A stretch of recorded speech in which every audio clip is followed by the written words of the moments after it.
Well, thank you so much for your time with us so far, and we're glad that you're still with us as we continue the conversation on Policy Discuss, a segment of Front Burners. Now it's time for us to talk about data hosting, and Nigeria's digital economy. So I bring to you the background of the story, as NITDA is saying that Nigeria needs to have local data hosting, and this will have a benefit for Nigeria's digital economy. We have here in the studio with us this morning Oluseyi Akindeinde, who is the CEO of Hyperspace NeuRaL AI. He's been here on the show before because he's an IT expert, and when you're talking about data, you need an expert, you need a round peg in a round hole to handle the issues and look at all the sides of it and how we can achieve greatness when we talk about Nigeria's digital economy. Recall that the Nigerian digital economy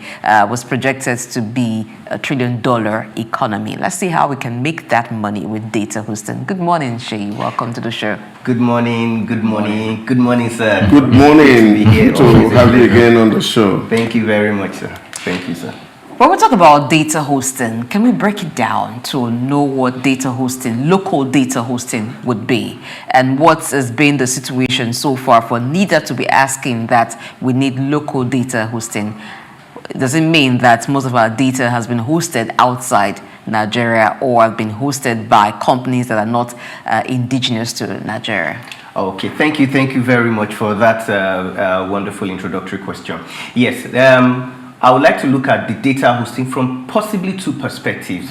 So you have the public-facing data hosting. So for instance, now every organization has a presence on the internet. So you have a website, you have some kind of thing that talks to your customers. Now a lot of that traditionally has been hosted outside the country, so where your customers can go and get information about what you want to do. Now then, there's the other side of hosting your private data that has to do with the individuals. Now that, I think, is what NITDA is trying to say, that look, let us keep this our data within. So your transaction data, your health data, your medical data,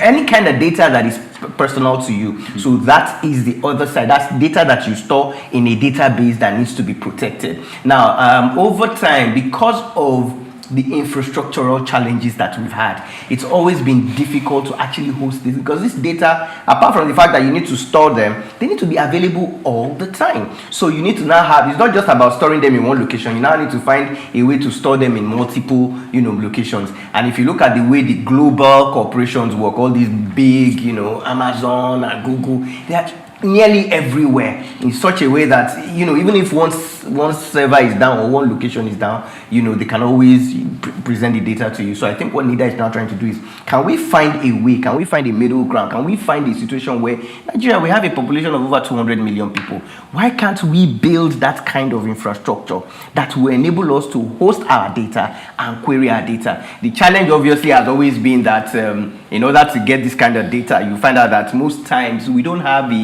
one of the things I think we need to do is we have to have a central point of collection. So that's why most times right now it should be easy for anybody now to open a bank account without going to the bank account, because we already have NIN, we have BVN. So with that alone, I should be able to use it to create. So, but what we find is every time you need to do something, they will ask you for the same information all the time. So that simply means that there isn't any kind of central collection of data. So I think what NITDA wants to now try to do is see if there's a way within the technical working group to see if we can actually have a central source of it. And also that will also mean that we need ISPs that can also provide access to this data. Yeah, the last time I had a conversation with somebody who was also playing, especially in the crypto space, and he tried to describe the volume of energy, for example, that those who mine crypto require to be able to function.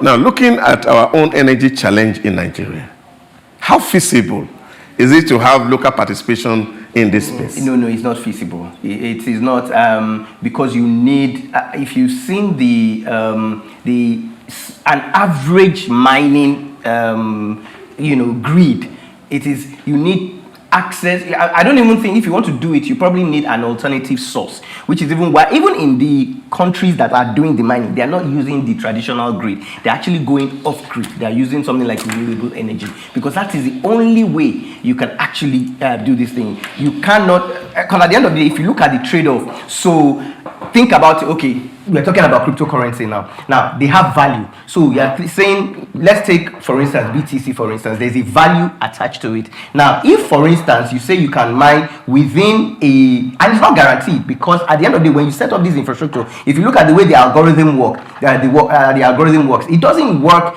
in the way that, oh, you just set up a mining and you are guaranteed of mining. No, there's competition for the mining. So you may actually set up a grid and really not even mine anything for the whole day, but you have to spend a lot of money. And then you now look at the calculation. If one cost of this is this, and it's going to cost me, times 2, times 3 of it to mine something, let's say the cost is $10,000 for instance, and you're going to have to spend $20,000 or $30,000 just to mine something that is worth $10,000. It doesn't make any sense. And then the people you are competing with are using sources of energy that are some people have set up grid near the Antarctica where the source of energy that they are using is almost free.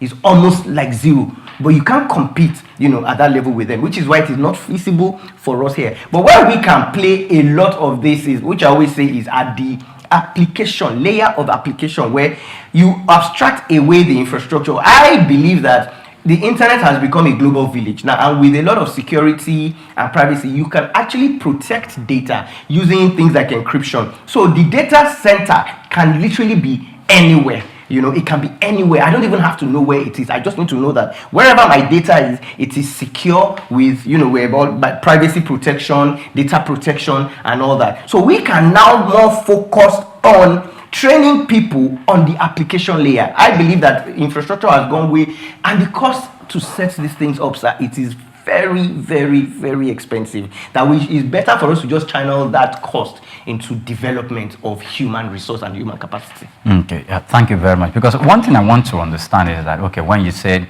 data hosting, so all the websites that organizations build and host for it to exist on the internet, they are done outside the country.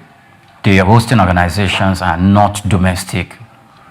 But for information like, okay, transactions, date of birth, and every other personal information, we have them in here. So what the government tends to do now is for us to have a domestic hosting platforms that will serve great. So because these are hosted outside, does it serve as does it pose any threat? No. Now, the only thing is we're losing revenues to those companies that we are hosting. That's why the demand for foreign exchange, because if you think about it, you need to pay your hosting fees. But in terms of security, all data centers in the world are mandated to be SOC compliant. They have certifications that they need to go through in order for it to even become, just like ISPs, for instance. Now there are local data centers as well that are actually hosting here, but most of them as well, because of the nature of the infrastructure, they tend to sort of ride on top of the foreign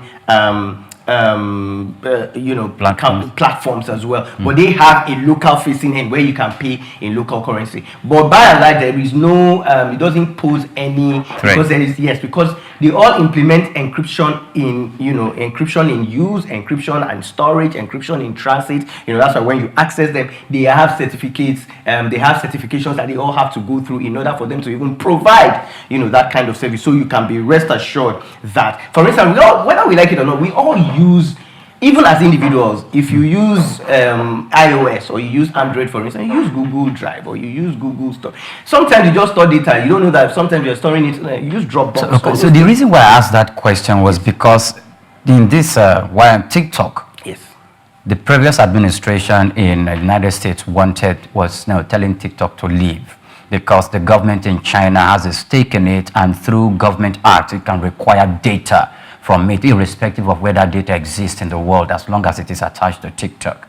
So, through that way, is when we have our hostings outside the country, can't foreign government have data of some of the strategic establishment in Nigeria that are even connected to the government that could expose intelligence. Well, yes, in that case of TikTok, it's not just about, the data, because even, for instance, even if you have TikTok and they are hosting the data center in your country, they will still have access to the data they have. In that way, I think what they are trying to stop TikTok is they have a lot of information about citizens, not even just about, them hosting the data. But here, there's no because when you have the certificate, when you are certified to be a data center, there are strict requirements that you have to go through, that such that even the data that is being hosted, which is why, for instance, we all use WhatsApp. Now, where do you think when you chat the message, where do you think it's being stored? It's not stored on any local, because WhatsApp, the company is not, they don't have a data center local here.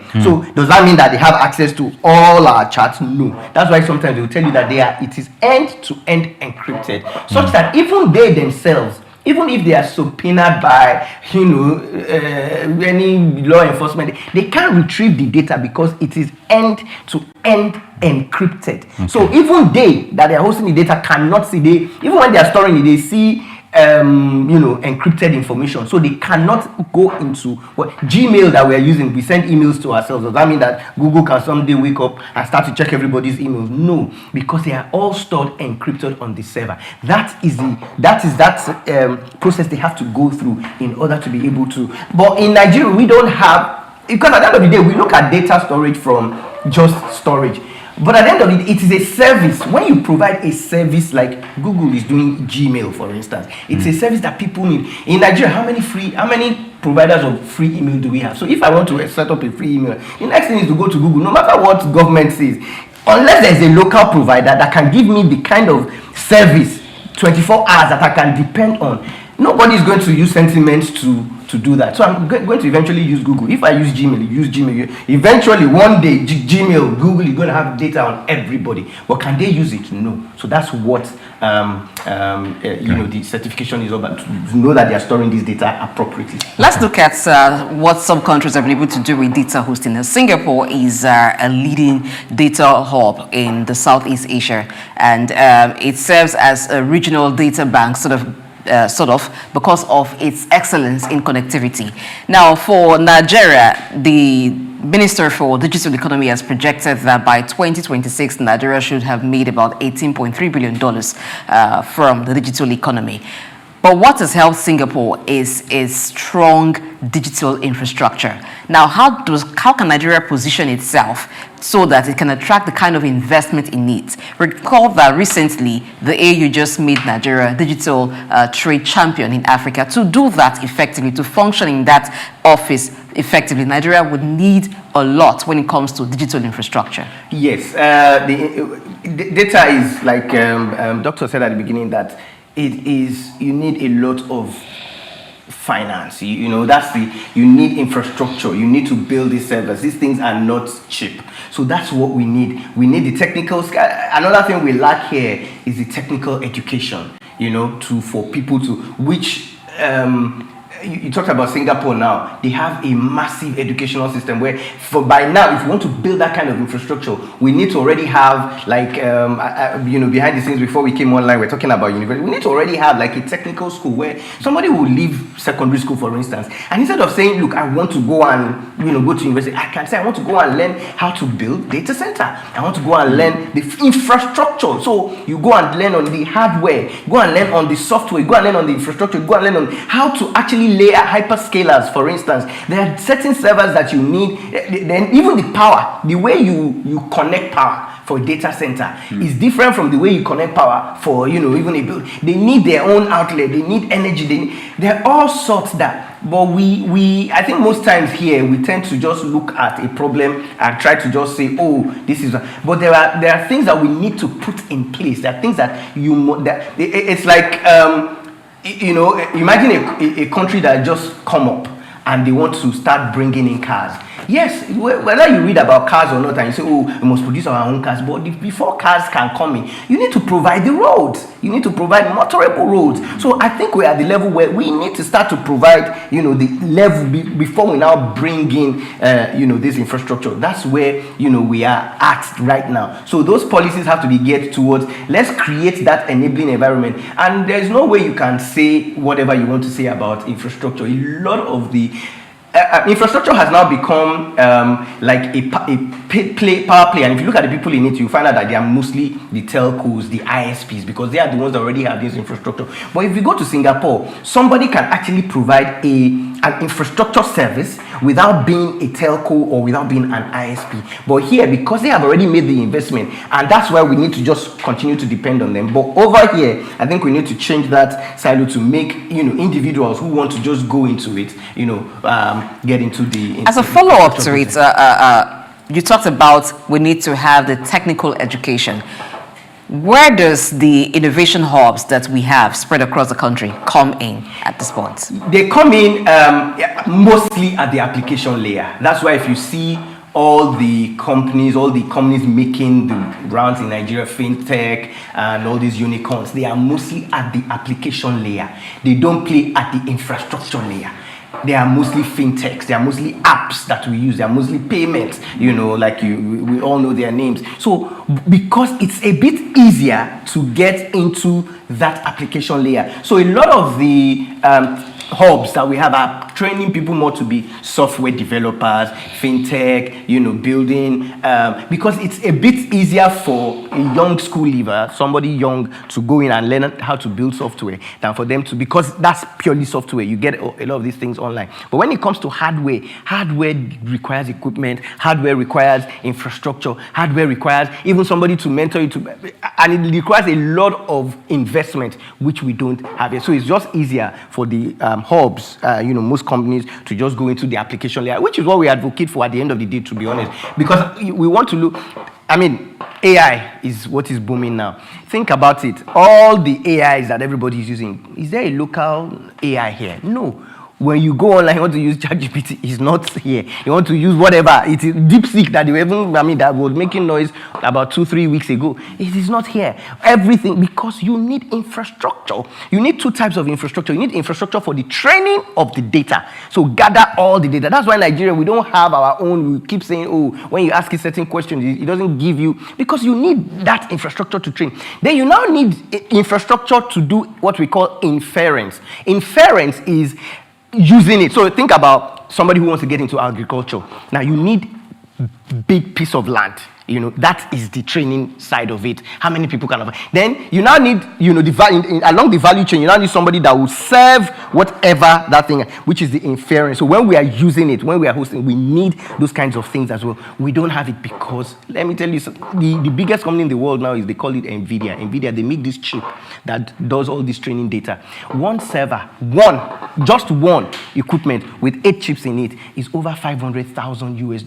One. And you need, for you to build a data center, you probably need like 100. That's why you keep hearing when Trump came, he said they are doing 100 billion, in infrastructure. Wow. That is the budget of maybe a whole country. So, and that they're just using it for infrastructure on AI. How do you compete at that level? That's what we are talking about. Okay. Looking at the environment, where, of course, we're talking about data localization, which, of course, is the focus of NITDA, to see how some certain category of services, like the healthcare, finances, domicile within our country. Is it that there are no enough opportunities for these international bodies, or the country is not incentivizing them enough, that we are making this appeal to them to make us like a sub-hub within the African country? You have hit the nail on the head.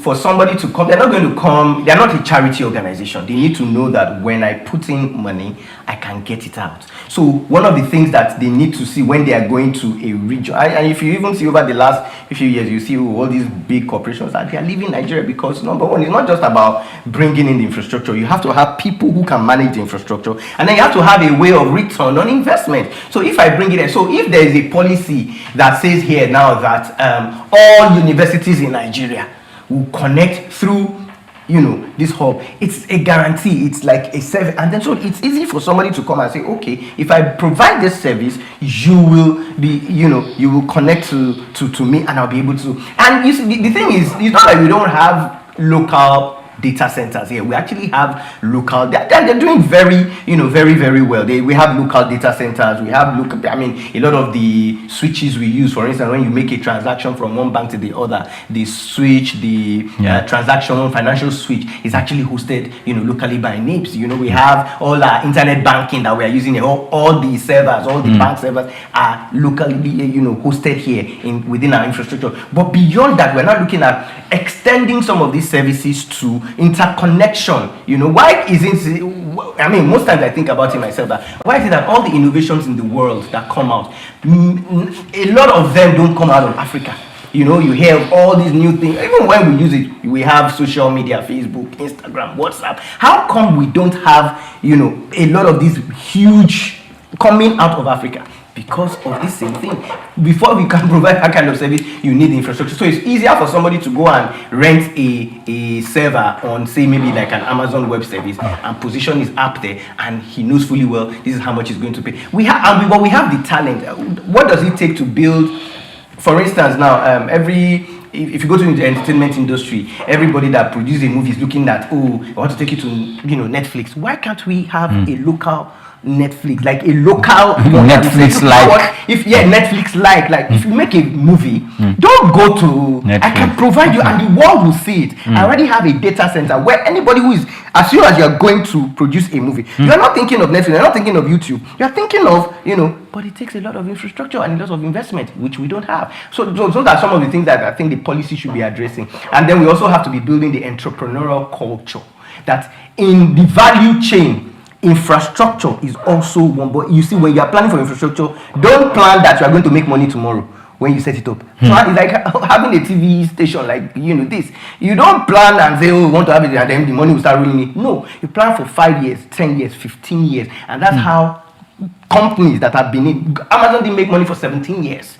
One couple they did not make, but look at them today. Because they were building the infrastructure, they become the SI unit for infrastructure on the internet. Sir, in building this infrastructure and in the type of investment that it will require is very, very capital intensive. In fact, there's a word to use to qualify the type of capital investment that it requires, because I know how much you mentioned for just one server, 500,000, did you say thousand or million? 500,000 US dollars. 500,000 US dollars.